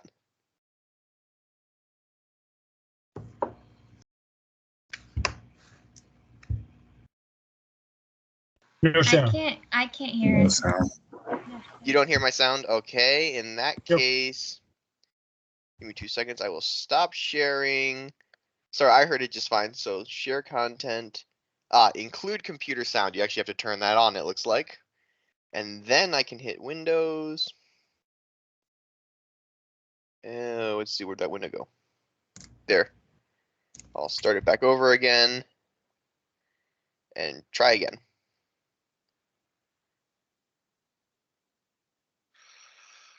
Many people claim Jesus Christ is Lord, but how do believers know if they are honoring the one they call Lord? Jesus made it clear that we can know if we are honoring him as we should. Matthew records Jesus' parable of the house built on the rock. Everyone then who hears these words of mine and does them will be like a wise man who built his house on the rock. And the rain fell, and the floods came, and the winds blew and beat on the house, but it did not fall because it had been founded on the rock. And everyone who hears these words of mine and does not do them will be like a foolish man who built his house on the sand. And the rain fell, and the floods came, and the winds blew and beat against that house, and it fell, and great was the fall of it. And Luke also gives us another parallel account of the story. Why do you call me Lord, Lord, and do not do what I tell you? Everyone who comes to me and hears my words and does them, I will show you what he is like. He is like a man building a house who dug deep and laid the foundation on the rock. And when a flood arose and the stream broke against the house and could not shake it because it had been well built. But the one who hears and does not do them is like a man who built a house on the ground without a foundation. And when the stream broke against it, immediately it fell, and the ruin of that house was great. From this story, we see that there are two groups who call Jesus Lord. First off, there are those who listen to his words and obey. These are the people who observe Jesus' words, which we find in the Bible, and then apply them in our lives. This person is building their life on a firm foundation. When the storms of life come up against them, they are solid because their lives are centered in their obedience to the one they call Lord. On the other hand, there are also the people who listen to Jesus' words but do not obey them. These ones can build a very nice looking house, but when the storms and trials of life come up, their house collapses because it was never built on the true foundation of the one they call Lord. From this story, we learn that it is not only listening to the words of Jesus, but obedience to the commands of Jesus that molds our lives into the strong house that Jesus wants it to be. And if you call Jesus Lord, you need to not only listen to his words, but you also need to obey his commands.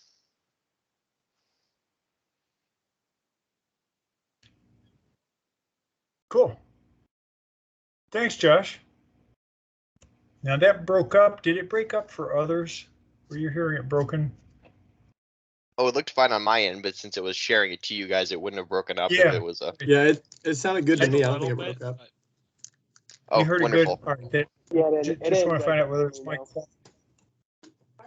Say again. Somebody else talked. I talked to you. All right. I just trying to figure out technology. Did Josh have a point?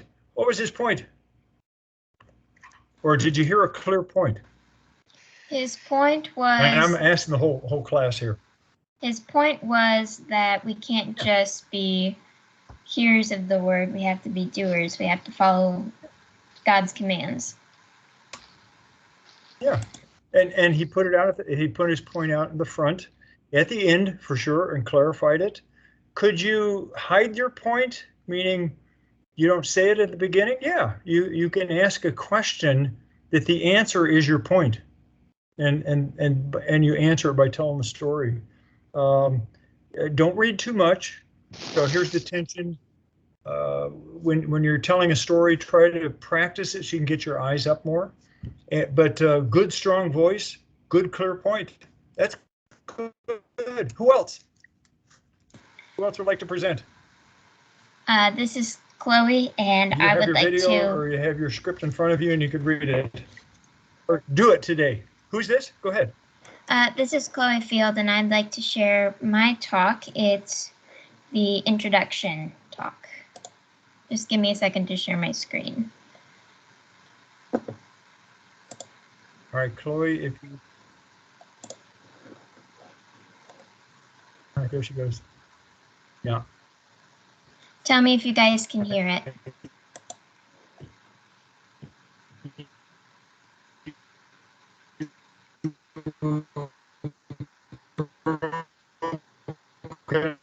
Up on me. You're doing... Can you hear it? I can't hear it. No. So what you want to do is just stop sharing. You click on the share button, and before you open up your video, you'll see right in the kind of the top right corner, there's a button that says, something like use computer audio. You see what I'm talking about? Yeah, little I got it. Yep, you got to toggle that Good. on or else it won't. There you go. Thank you. All right. Good. Chloe, I'm glad you showed yours. Go ahead. So what's the context again? Hello, everyone. My name is Chloe. Welcome to Career Day at the Kentucky School for the Deaf. Today, I want to introduce you to Deanne Bray. Deanne was born in Canoga Park, California on May 14, 1971, completely deaf in her right ear and mostly deaf in her left. She learned how to read lips, speak, and sign in order to communicate. Bray earned a bachelor's degree in biology at California State University at Northridge and pursued a master's degree as well. She was a science, history, and math teacher for deaf high school students for many years. During her time as a teacher, she founded a reading club to benefit deaf and hard of hearing students.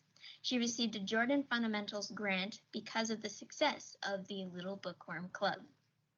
Deanne is married to Troy Kotzer, and together they have a daughter named Kyra.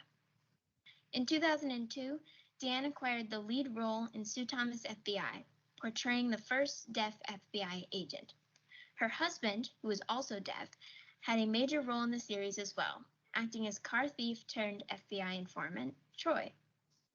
Deanne's role on the show earned her the Media Access Award and Movie Communication Prize.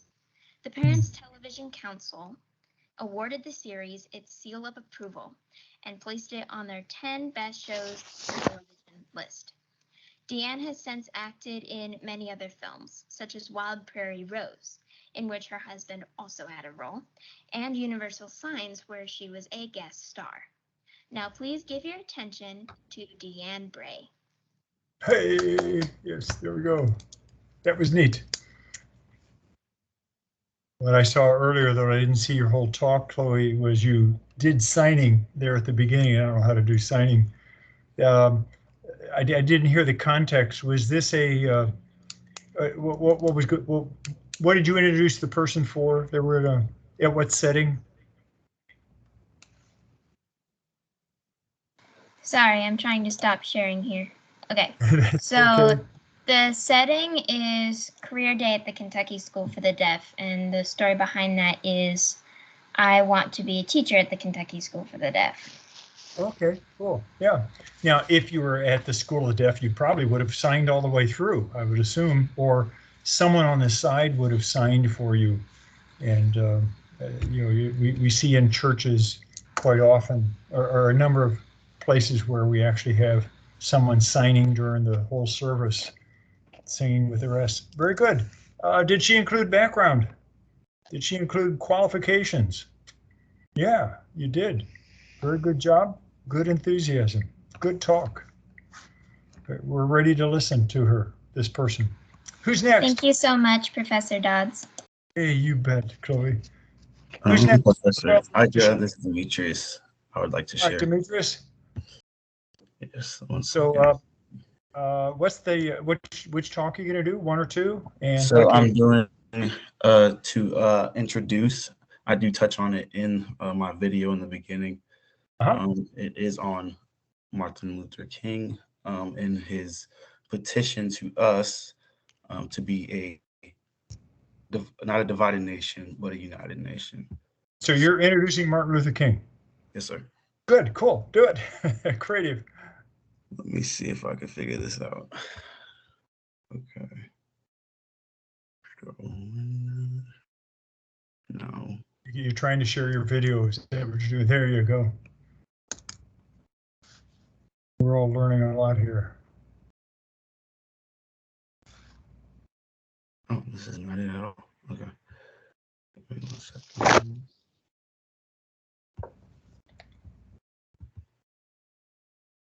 I think I'm just drawing at this point. 1 second. There we go. Back to share.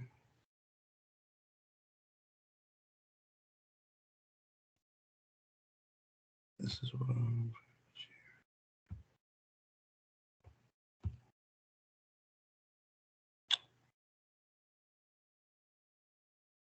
Can we see it? Can y'all see that?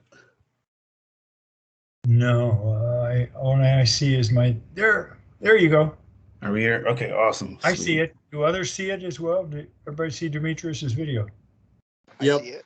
Yeah, I Good. can see it. Okay, please let me know if y'all can hear it.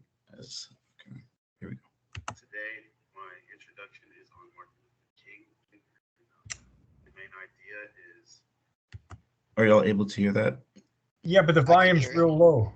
Is Can you it? turn your Okay. volume up? Yeah, let me see. Give me 1 moment. The main idea is. It is low indeed. Yeah.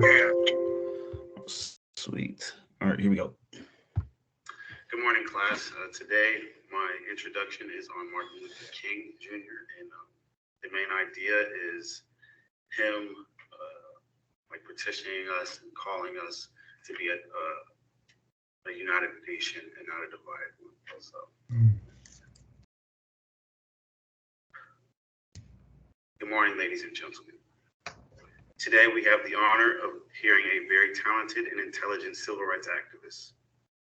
He has joined us today in the hopes that you would answer the call to be the bridge of a divided land.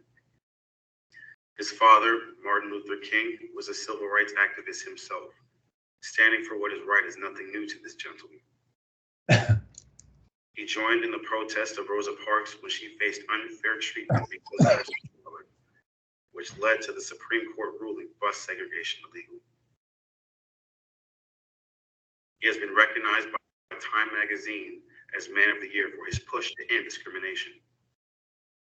He is the president of the Montgomery Improvement Association and founder of the Southern Christian Leadership Conference, which aims to end discrimination of African Americans. In his early adult life, he attended Boston College, where he received his doctorate in systematic theology. He has also been awarded degrees from Morehouse College and Koser Theological Seminary. In 1967, he moved to Chicago, Illinois, with the goal of bringing awareness to the poverty and living conditions of the lower class.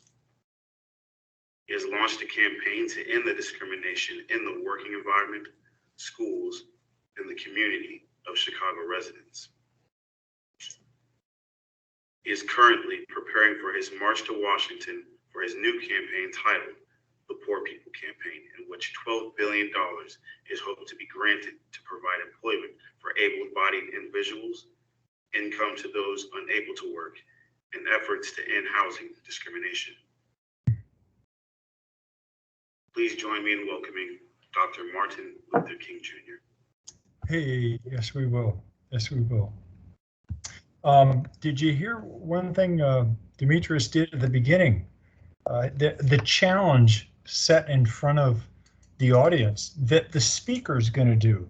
Now, I don't know if the speaker had to inform you to do that, but you definitely had a sense for where the occasion was going to go.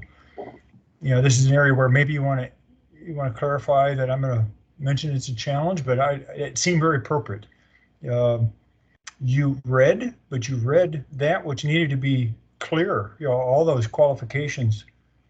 Let me, and this is a question out for everybody. he was speaking at a civil rights occasion, is what I remember. Which was obvious what he did throughout his career. Did Demetrius need to mention his seminary training for that? You think of all the qualifications he has, that's a religious one. This is a civil rights thing. What do you think? Anybody have an opinion? I mean, anytime you're introducing someone, sometimes talking about all of their academic qualifications helps. If you're talking about civil rights, understanding their views on ethics and morality might influence why they're qualified to give an opinion. Yeah, right. As you look at somebody's qualifications, that's all the point I'm trying to make is we think, and Demetrius did great. I think that's a significant one for this person. He's coming at this issue not only as a politician type person, but he wasn't really a politician, but that's who he tried to influence. But he came through it from a theological, a spiritual background too. So when we look at somebody like Martin Luther King that has so many qualifications, what do I say? Yeah, it's going to bury, he got this degree here and that degree there and that degree, it's going to sort of gloss over, but rather you highlighted those things that would be significant. So I thought that was great. Thank you. Thank you. Who's next? I can go. All right. Chris, there you go. Christopher Locke is up. You going to present or are you going to show us your video? I'll do my video. Let's see. Okay. And you're doing talk 1, 2. I'm doing an illustration. I see it. Okay, number 2. And the context everyone. that you're giving this? I am giving an illustration on why we should pray continually. So it's in a church context, Yes. Small group context. Okay, go ahead. Hello, everyone. My name is Chris Locke, and I'm going to be talking about how often we should pray. Prayer is something we see throughout the Bible, in the Old Testament as well as the New. People are praying all the time in the Bible. Even Jesus himself prays. It's easy to see why prayer is important in the life of the believer because it's how we talk directly to our God. Now here's the question. How often should we be praying? We know it's important, but how often should we do it? Should we pray once a week or should we pray once a day? Should we pray every morning and night? How often should we do it? Now, Jesus wanted to teach us about this subject, so he gave us a parable to learn from. Now, in this parable, Jesus begins by talking about this corrupt judge. Jesus says that this judge has no fear of God, and he also has no respect for man. This is the type of person you would hate to have overseeing your court case. Then Jesus introduces us to the second character in the parable, a widow who is seeking justice. So this woman goes to the unrighteous judge, and she demands justice. And as you can probably guess, the judge flat out refused to give a just ruling. But the story doesn't end there. The widow comes back day after day after day, demanding justice from this judge. After some time, the corrupt judge gets fed up and gives the woman justice. Not because he knows it's the right thing to do, but because he's just tired of hearing this nagging widow every day and just wants her to stop pestering him. Okay, why does this parable teach us to be praying continually? Is God like the unrighteous judge in this parable? No, well, of course not. He's a loving and merciful God. He's the exact opposite of the judge in the parable. And that's the point. Imagine if a judge like that would listen to a persistent individual coming day after day, how much more a loving judge would listen to someone who is equally as persistent.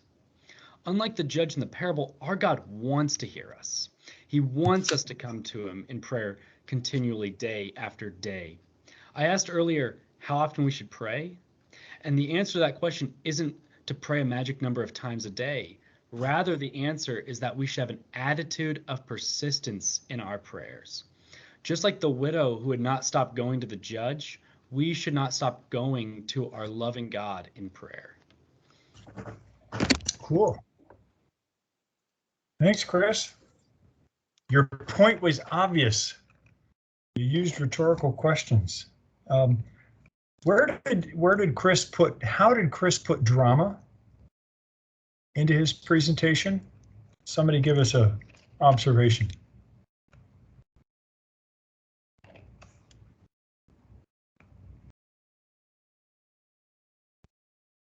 I think what Go ahead. Chris did was he kind of explained the emotional aspect of, what, they're going through or what the woman's going through. So kind of giving a little bit of like a perspective of that. Yeah, Kind of brings a little bit of drama. Yeah, he described it. Anybody else have an observation? When you're telling a story, how do you communicate drama? Well, through how you're describing it. Good, Zach. Somebody else.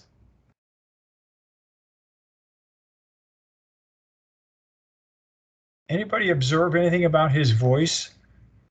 How he used his voice? Now I'm emphasizing the verbal visual because you're going to listen to that tonight or today or tomorrow or sometime. Chris changed his tone of voice. He fluctuated depending on what he was saying. Yeah, and he used pauses. He used emphasis. He used his head in condition with his words. That day after day, there's pauses and emphasis, and his head went up and down too. All right, we got to practice, make it look natural, and it came across. Good presentation there, Chris, of how to pray. That was obvious, clear, and then told the parable well. Who's next? I'll go next. All right, Zach. And I'm saying it right. This is Zach, right? Yes. Cool. You're going to do talk 1, 2?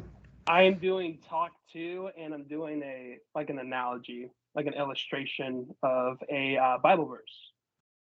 And so it's a church context, not a specific one. Yeah, a church context. So okay.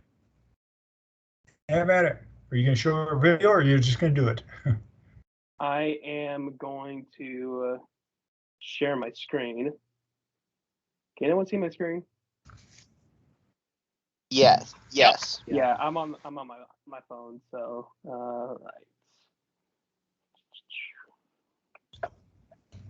Wondering how I can shoot. Oh, there we go. I have my video. Click back out. There we go.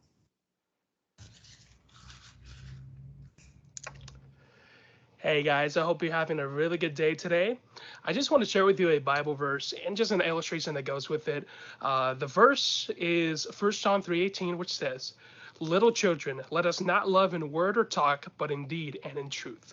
So to kind of set the scene about this, just imagine yourself in a gym. You're just doing a workout, lifting some dumbbells, doing some curls, doing whatever, and then someone came behind you and kind of tapped you on the shoulder, say, "Hey, can you spot me at bench press?" Like, what? Sure, I could do that. So you walk to the bench press and you see all this weight, about 400 pounds, 300 pounds, just a lot of weight. And you just kind of look at him saying, that's a lot of weight you're about to lift. And he's like, yeah, I've been lifting a lot of weight since I was, 14. I started weightlifting at a very young age. It's been a passion. And then they keep going on and on about this for a few minutes. And you're just sitting there just like, well, that's good, but can you actually show me that you can lift the weight? So that's, I know it's really silly, but that's just kind of a picture of our faith when it comes to being a Christian. We just do all this talking saying, oh yeah, I've been a follower of Jesus. I love God. I love people, but you kind of see them not really do the action. But John in this verse, and specifically overall this book, is this book is very clear. Actions speak louder than words. You might have heard that phrase said before, but it's so true when it comes to being a follower of Jesus that what we say should be backed up with what we do. And so I encourage you today to really understand what it means for actions to speak louder than words. Tip a little more when you go out and eat, or just say a compliment to someone. Overall, when it comes to the love of God we give to others, actions speak louder than words. Thank you guys, and you have a good day. Hey, Zach, good. All right, somebody reflect. What did you like about Zach's presentation? Did he get the point across, and how did he do it?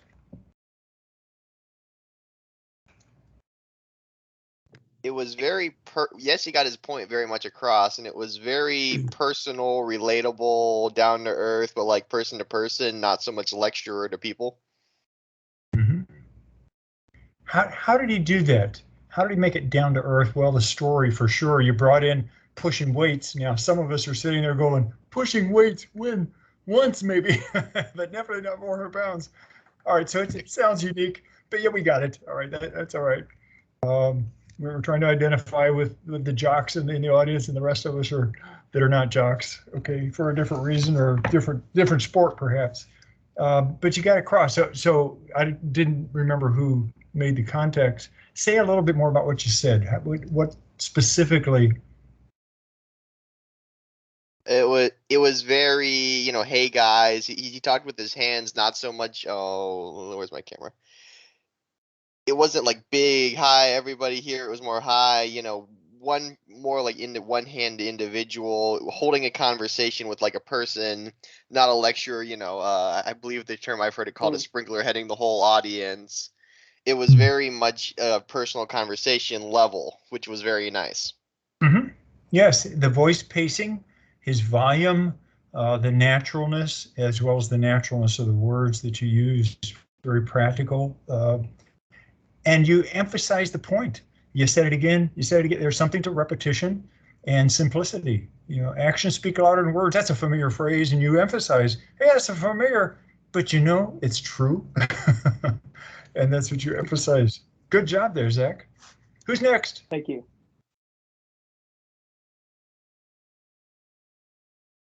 You can see from Zach's presentation, when we put a short talk together, we want to be very pointed to the point, even though it's very short. So we want to write out a good outline and then say it well.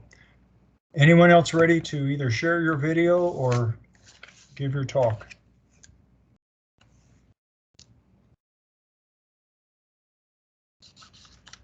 I could go ahead and try. So I actually don't have my video up yet, so I'm gonna have to do it like up close in person, probably sitting down. Who's this that's speaking? And turn yourself on if you could, your video. That looks like Samuel. Yeah, Sam, right here. It should be on. Can everyone see me? Yeah, we see you. I can see you. Okay, cool. Okay, cool. So basically, the context for this is just purely theoretical. But basically, I'm going to be introducing the disciple Peter. So cool. Let's just say for one chapel, he's going to be coming down from heaven to give us an amazing talk and a nice Q&A. Beautiful. Yeah. Very good. All right. Tell me what day this is. I'm going to show up for chapel that day. Right. Gotta make sure. Okay. Ladies and gentlemen, we have been given the opportunity to hear a speaker straight from the first century, none other than Simon Peter. Originally from the country of Galilee, he was a fisherman along with his brother Andrew. Eventually, though, he was called to be a disciple to Jesus of Nazareth. Throughout his life, he was a direct witness of Christ's ministry, ranging from miracles to private conversations with the mysterious rabbi.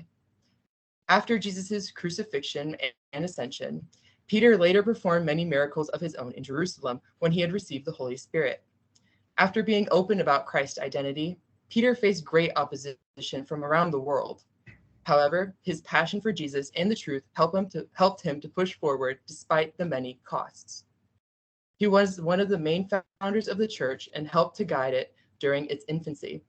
In fact, he was the key player in the conversion of non-Jews. While at a Gentile's house, he received a vision of Jesus where he was instructed to preach to a non-Jewish Cornelius. Not only did Peter witness to the Gentiles, but also saw him receive the Holy Spirit. This ultimately led to the Council of Jerusalem. There, Simon convinced the church that salvation was not just for the Jews, but also for the Gentiles. With ministry open to the non-Jewish people, Peter began preaching to the great city of Rome. Here, he was the primary source for the Gospel of Mark. Unfortunately, though, Rome was to be Peter's final resting place. Because of the constant persecution, Peter was ordered to be crucified.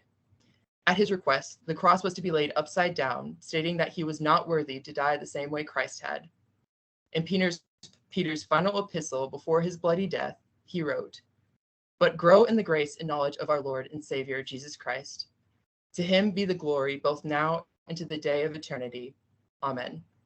Without further ado, Simon Peter. Wow, that's great, creative. Somebody observe or just suggest where could you actually use this introduction of the Apostle Peter? What context? Today. In heaven. In heaven. Yes. I wonder in heaven, will we have name tags on, or we just sort of know, oh, that's Peter, sign over their head or something? Yeah.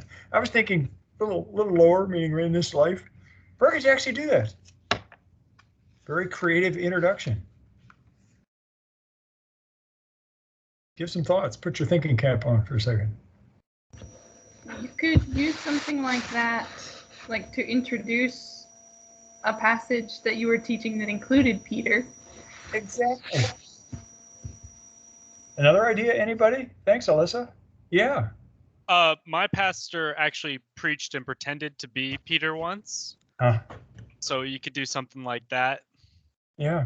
When I was in seminary, we went to a church east of Dallas. You know, we lived east of Dallas and went to a Rockwall Bible Church, Lake Ray Hubbard Bible Church in Rockwall. And there was a pastor on Sunday nights who did in person, just like you're saying, Chris, and he would put on the garb, and that's what I was thinking of as you're doing it there, Sam. I go, wow, either you're in garb or you're introducing the pastor who's doing it. Wow, you can be creative, help people to see it. All right, Michaela, you're coming on. What's a context? Do you want to share something? Oh no, I was just gonna say could also, like, that type of presentation could also be used in like a theater context if there was Peter in theater or something like that. Yeah. Little vignettes. We have a program here at Calvary called Wintered Shorts, and it's real little short skits like this. So yeah, you could do a series of them and introduce. So when you think of doing a talk like this, introduce it. Think of, Sam, of how you did it. You know, you definitely talk background and thought qualifications, and there's a familiarity with an audience, but maybe you've got a youth group. That's what I was first thinking. Wow, a youth group would really enjoy something like this because it brings it to life. You know, I'm going to introduce, and the speaker is, and he either comes out in garb, or, you know, you're going to do a study on First Peter or Acts or the life of Peter type thing. But then the quote at the end brought that seriousness. Well, there's something about it. I want to know a little bit more. So good drama as you told that story. Good stuff. Who's next? Somebody else ready? Show your video or do it live. See you later, Josh. Is someone else ready?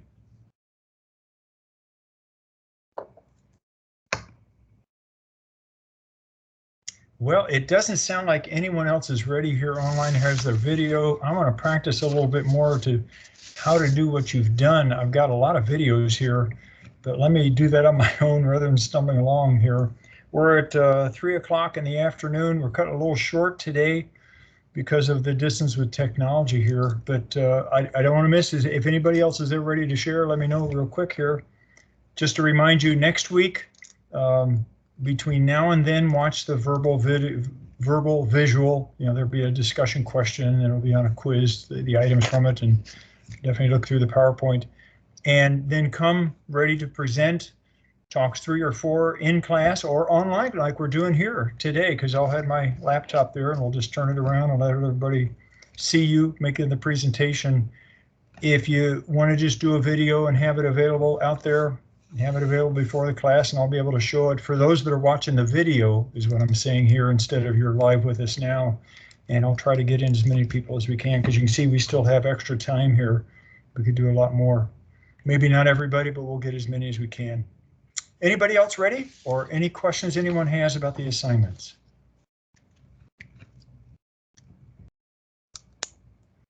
Well, thanks everybody for sharing with us today. You all have a good one. Stay safe. It's 65 down here and raining in Florida, and cold up in Wisconsin, Kansas is what I saw on the weather this morning. So I'll be coming back your way. Have a good week, and we'll see you next week.